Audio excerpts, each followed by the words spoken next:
Crazy director Ram Gopal Varma Lakshmi's NTR సినిమాతో మళ్లీ సత్తా చాటాడు. చంద్రబాబు ఎన్టీఆర్ కు ఎలా వెన్నుపోటు పొడిచారు అనే కోణంలో లక్ష్మీ పార్వతి ఎన్టీఆర్ కు ఎంత సేవ చేసింది, చంద్రబాబు కుట్ర పన్ని ఆమెను ఎలా దోషిగా చేసి ఎన్టీఆర్ కుటుంబ సభ్యులను అందరినీ వెన్నుపోటులో ఎలా భాగస్వామ్యం చేశారు అన్న విషయాలను నిజాలను బయటపెట్టారు వర్మ.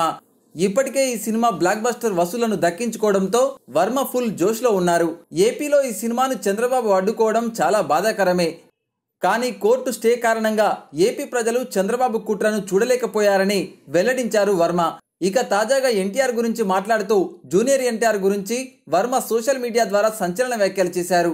నిజమైన ఎన్టీఆర్ అభిమానులు ఎన్టీఆర్ను ఆరాధించేవారు. ఎన్టీఆర్ వెన్నుపోటుకు ఎలా గురయ్యాడు, చంద్రబాబు ఎన్టీఆర్కు చేసిన ద్రోహాన్ని లక్ష్మీస్ ఎన్టీఆర్ సినిమా ద్వారా చూసి చంద్రబాబుకు ఓటేయాలని అన్నారు ఆర్జీవి. అంతేకాదు, ఇప్పుడున్న టీడీపీ నాయకుల్లో చంద్రబాబు వెన్నుపోటుదారుడని, లోకేష్ పప్పు అని, బాలయ్య బుల్బుల్ అని, ఒక జూనియర్ ఎన్టీఆర్ మాత్రమే ఎన్టీఆర్ మనవడిగా గొప్పవాడని చెప్పుకొచ్చారు. భవిష్యత్తులో మంచి నాయకుడు టీడీపీకి కావాలంటే ఒక్క జూనియర్ ఎన్టీఆర్ తప్ప ఎవరూ లేరని నిజాయితీగా చెబుతున్న వ్యాఖ్యలు అంటూ జూనియర్ పై వర్మ తన అభిప్రాయాన్ని తెలియజేశారు. మరి లోకేష్, చంద్రబాబు, జూనియర్ ఎన్టీఆర్లో మీకు నచ్చిన వారు ఎవరో కామెంట్ రూపంలో తెలియజేయండి. మరిన్ని ఇలాంటి ఇంట్రెస్టింగ్ అప్డేట్స్ కోసం తప్పకుండా మా ఛానల్ని సబ్స్క్రైబ్ చేయండి. Thank you for watching.